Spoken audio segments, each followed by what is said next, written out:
Morning students. आज हम आपके लिए वीडियो नंबर 9 स्टार्ट करने जा रहे हैं और नया चैप्टर शुरू कर रहे हैं। आज के वीडियो के अंदर हम चैप्टर नंबर 3, चैप्टर नंबर 1 हम डिस्कस कर चुके हैं। अब हम डिस्कस करने जा रहे हैं चैप्टर नंबर 3 और ये भी बायोलॉजी का ही एक चैप्टर है। ठीक है, सब चैप्टर का नेम है जेनेटिक्स। तो सबसे पहले what is the genetics. Genetics जो है ब्रांच ऑफ बायोलॉजी है, जिसके अंदर आप किसके बारे में डील करते हैं, हेरिडिटी के बारे में और वेरिएशंस के बारे में। ठीक है, उस ब्रांच ऑफ बायोलॉजी को हम क्या कहते हैं, genetics. I am again repeating, the branch of biology in which we deals with heredity and variation is called genetics. Now what is the heredity and what is the variation, what are the variations? तो heredity means inheritance of characters from one generation to next, means transmission of character one generation to next। One generation जैसे parental generation, ठीक है, parents से, और parental generation से next generation means उनकी progenies में कैसे कैरेक्टर ट्रांसमिट होते हैं, उन कैरेक्टर्स के ट्रांसमिशन की जो कैरेक्टरिस्टिक्स इनहेरिटेंस है उसकी स्टडी हम किस में करते हैं, हेरिडिटी के अंदर। तो heredity means transmission of characters और inheritance of characters from one generation to next, means parental generation to next generation. Okay, next what is the variation. Variation means होता है डिफरेंस। जैसे पेरेंट्स में जो सिमिलरिटीज़ आती हैं वो तो कहलाती है हेरिडिटी। पेरेंट्स से उनकी जो चिल्ड्रंस होते हैं उनके अंदर, पेरेंट्स से जो चिल्ड्रन होते हैं उनके अंदर जो सिमिलरिटीज़ आती हैं, जो उनके अंदर सिमिलर कैरेक्टरिस्टिक्स आते हैं, वो तो हेरिडिटी की वजह से आते हैं। और उनके अंदर कुछ वेरिएशंस आ जाती हैं, डिफरेंसेस आ जाते हैं, वो डिफरेंसेस क्या कहलाते हैं, वेरिएशंस कहलाते हैं। ठीक है, तो difference between two individuals are variations. ठीक, एक ही पेरेंट के बहुत सारे अगर चिल्ड्रन हैं, वो उनके अंदर क्या होगा, वो एकदम एक जैसे नहीं होते, थोड़ा बहुत उनके अंदर डिफरेंस होता है, वो ही क्या कहलाती हैं, वेरिएशंस कहलाते हैं। तो हम इस जेनेटिक्स के अंदर हेरिडिटी के बारे में भी पढ़ते हैं और वेरिएशंस के बारे में भी पढ़ते हैं। ठीक है, वो ब्रांच ऑफ बायोलॉजी क्या कहलाती है, genetics. Now the next topic is the term genetics is used by the Bateson. ठीक है, जो टर्म जेनेटिक्स है वो किसके द्वारा यूज़ की गई थी, बैटसन के द्वारा in 1905। The term heredity is used by the Spencer in 1863। ठीक है, स्पेंसर के थ्रू द्वारा हेरिडिटी जो है वो टर्म यूज़ की गई थी और जेनेटिक्स टर्म यूज़ की थी बैटसन के द्वारा। तो वेरी शॉर्ट क्वेश्चंस आपसे पूछे जा सकते हैं इनके ऊपर, इसलिए इन्हें अच्छे से ध्यान रखिए। Next, what is Mendelism.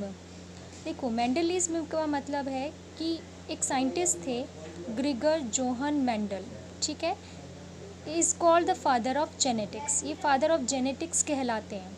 लेकिन इसके लिए इनके भी पीछे एक स्टोरी है।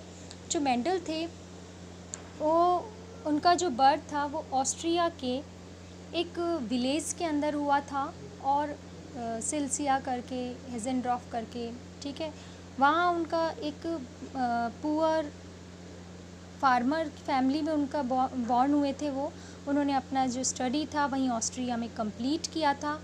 स्टडी मतलब अपना ग्रेजुएशन कंप्लीट करने के बाद उन्होंने अपना एक डिप्लोमा किया था या पोस्ट ग्रेजुएशन किया था उन्होंने फ़िलॉसफी के अंदर, और उसके बाद वो वहीं पर ही एक चर्च के अंदर फादर जो है वो बन गए थे वो। और वहीं पर ही उन्होंने वो एक जो नॉर्मल पर्सन थे, ही इज़ नॉट ए साइंटिस्ट, लेकिन वहाँ पर उन्होंने गार्डन के अंदर एक पी प्लांट देखा। उस पी प्लांट के अंदर उन्होंने बहुत सारे डिफरेंट कैरेक्टरिस्टिक्स देखे। ठीक है, और उनके मन में हुआ कि उन्होंने उस पर स्टडी करा, पी प्लांट पर स्टडी करके उन्होंने बहुत सारी कंक्लूजन्स निकाले। कंक्लूज़न के बिहाफ पर उन्होंने एक्सपेरिमेंट जो किए, और एक्सपेरिमेंट से जो कंक्लूज़न निकले, उन कंक्लूज़न से उन्होंने लॉज बनाए, and those laws are called Mendelism. और वही लॉज क्या कहलाते हैं, Mendelism. But Mendel is a normal person, he is not a scientist. So जब उन्होंने अपनी कंक्लूज़न निकाले और अपना जो एक्सपेरिमेंट है वो ऑस्ट्रिया जो है उसके अंदर एक ब्रुन सोसाइटी थी, उन ब्रुन सोसाइटी ऑफ नेचुरल हिस्ट्री थी, उनके सामने उन्होंने अपनी रिसर्च जो थी उसको, जो कंक्लूजन्स उनके थे वो रिप्रेजेंट किए थे। उसके बाद रिप्रेजेंट करने के बाद उनके जो लॉज थे वो बिल्कुल सही हो गए थे, और वो वहाँ का एक लोकल पेपर था, उसके अंदर पब्लिश हो गया था, बट बहुत बड़े साइंटिस्ट नहीं होने के कारण किसी ने मेंडल के एक्सपेरिमेंट पर ध्यान ही नहीं दिया और मेंडल की डेथ हो गई। और उनकी डेथ के 35 ईयर लेट उनके एक्सपेरिमेंट के 35 ईयर लेटर, ठीक है, मींस उन्होंने जो एक्सपेरिमेंट किए थे वो 1865 तक में किए थे और उनकी जो डेथ हुई थी वो 1885 में हुई थी। और ईयर 1900 के अंदर 3 साइंटिस्ट थे जिन्होंने, उसके बाद भी बहुत सारे साइंटिस्ट ने कोशिश की, लेकिन 3 साइंटिस्ट थे, उन्होंने वापस जब उन्होंने रिसर्च करी तो उन्होंने देखा ये तो कोई पहले ही किसी ने कर रखी है। तब उन्होंने मेंडल को after the death father of genetics जो है वो घोषित करवाया। आफ्टर द डेथ मेंडल जो है उन्हें क्या कहा गया, फादर ऑफ जेनेटिक्स, ठीक है। तो मेंडल जो थे उन्होंने कंडक्ट करे कुछ एक्सपेरिमेंट, किस पर, हाइब्रिडाइजेशन के एक्सपेरिमेंट, कौन से प्लांट पर, पी प्लांट पर, और उन्होंने प्रेजेंट किया अपने कंक्लूज़न को कहाँ, रिसर्चेस को कहाँ पर, in front of ब्रुन society of natural history in Austria, ठीक है। अब on the basis of conclusions, Mendel prepared laws of inheritance termed Mendelism, ठीक है। मैं बता चुकी हूँ आपको कि मेंडल के जो लॉज थे इनहेरिटेंस के, उन्हें ही क्या नाम दिया गया, मेंडलिज्म। क्या नाम दिया, Mendelism. Now the next topic, reason for Mendel's success, कि मेंडल की सक्सेस के क्या रीज़न रहे। मेंडल से पहले भी बहुत सारे साइंटिस्ट ने, मेंडल के बाद भी बहुत सारे साइंटिस्ट ने जेनेटिक्स पर एक्सपेरिमेंट किए, बट सक्सेस जो मिला सबसे पहले वो मेंडल को मिला। क्या रीजंस थे उनकी सक्सेस के, Mendel studied the inheritance of only one trait of one trait at a one time. Mendel ने, ट्रेट मीन्स होता है कैरेक्टर्स, ठीक है, ट्रेट मीन्स कैरेक्टर। तो मेंडल ने क्या किया, एक टाइम में एक ही कैरेक्टर के इनहेरिटेंस की स्टडी करी। इनहेरिटेंस बता चुकी हूँ मैं आपको, ट्रांसमिशन ऑफ कैरेक्टर, ठीक है। तो उन्होंने एक बार में एक ही कैरेक्टर के ट्रांसमिशन की स्टडी करी कि कैसे वो एक जनरेशन से दूसरी जनरेशन में जा रहा है, ठीक है, कौन सा जा रहा है और कौन सा नहीं जा रहा है। तो एक बार में एक ही ट्रेट की उन्होंने स्टडी करी। नेक्स्ट मेंडल जो थे उन्होंने केयरफुली जो स्टैटिस्टिकल एनालिसिस किया, वो जो स्टैटिस्टिकल एनालिसिस था उसे बहुत ही केयरफुली उन्होंने करा। और नेक्स्ट उन्होंने ऑल द डाटाज जो थे उनको भी केयरफुली स्टोर करा, ठीक है, उन्हें भी पूरा है रिटर्न डाटा जो है वो उनके पास था और बहुत केयरफुली उन्होंने उनका स्टैटिस्टिकल एनालिसिस किया। एंड लास्ट जो मेंडल थे उन्होंने जो प्लांट सेलेक्ट किया अपने एक्सपेरिमेंट के लिए वो भी बहुत जो सही प्लांट उन्होंने चूज़ किया। तो Mendel was also careful in selecting the plant, उन्होंने जो पी प्लांट सेलेक्ट किया था वो भी बहुत केयरफुली सेलेक्ट किया। तो ये सभी रीजंस थे जिनकी वजह से मेंडल जो थे वो अपने एक्सपेरिमेंट के अंदर जो है उन्हें सक्सेस मिल गई थी। ये सारे रीजंस हैं। Next topic is selection of pea plant, कि why Mendel select the pea plant for his experiment. Pea plants जो था उसके अंदर बहुत सारे स्पेशल कैरेक्टर्स थे जिसकी वजह से उन्होंने उसे सेलेक्ट किया अपने एक्सपेरिमेंट के लिए। तो ये एनुअल प्लांट होता है, सो जो रिजल्ट्स होते हैं वो बहुत जल्दी जल्दी मिल जाते हैं। बहुत सारी जनरेशन की स्टडी आप शॉर्ट पीरियड ऑफ टाइम में कर सकते हैं। तो pea plant is an annual plant, hence it is possible to study many generation of pea plant in a short period of time. यानी बहुत शॉर्ट पीरियड के अंदर आप बहुत सारी जनरेशन की स्टडी कर सकते हैं कि कौन सा कैरेक्टर कौन सी जनरेशन में किस किस तरह से ट्रांसमिट हो रहा है, ठीक है। नेक्स्ट जो पी प्लांट होता है वो एक बायसेक्सुअल फ्लावर है। बायसेक्सुअल फ्लावर मीन्स उसके अंदर दोनों सेक्स ऑर्गन्स जो है वो प्रेजेंट है, मेल भी है फीमेल भी, तो वो बायसेक्सुअल कहलाता है, ठीक है।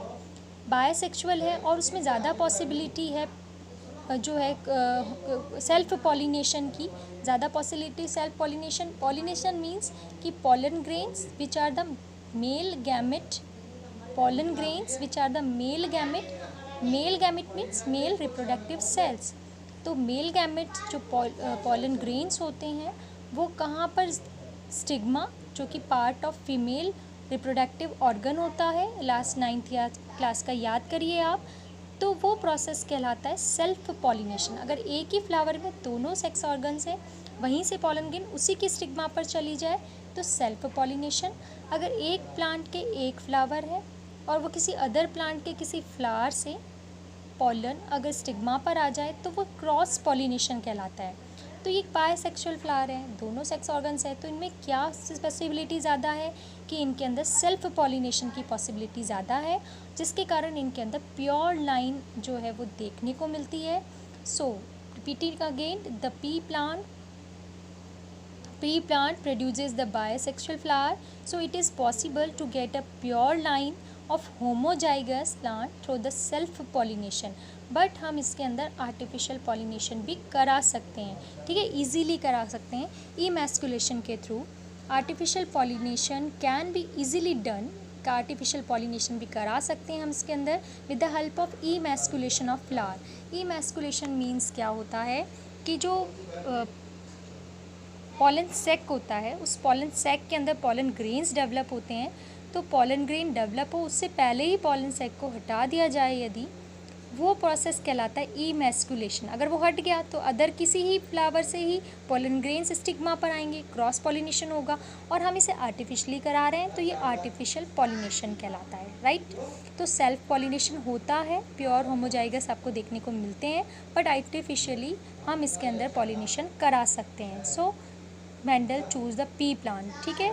Fourth, pea plant show many pairs of contrasting characters. Contrasting का मतलब होता है, जैसे मान लीजिए कि अगर हम बात करें साइज़ ऑफ प्लांट, तो उसमें हाइट, कुछ प्लांट की तो जो है टॉल होते हैं, कुछ प्लांट कैसे होते हैं, डॉर्फ होते हैं। तो टॉल और डॉर्फ एक ही प्लांट की साइज़ का दो कॉन्ट्रास्टिंग कैरेक्टर हो गए।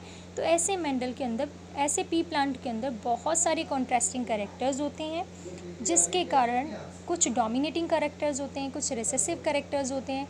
तो मेंडल ने अपने एक्सपेरिमेंट के थ्रू ये पता लगाया कौन सा डोमिनेटिंग है, कौन सा रिसेसिव है, कौन एक जनरेशन में जा रहा है, कौन नेक्स्ट में जा रहा है, कौन उससे भी नेक्स्ट में जा रहा है। इस तरीके से मेंडल ने जो है पी प्लांट को ही अपने एक्सपेरिमेंट के लिए चूज़ किया। वापस रिपीट करते हैं हम एक बार। First is annual plant, so many generation can be easily studied.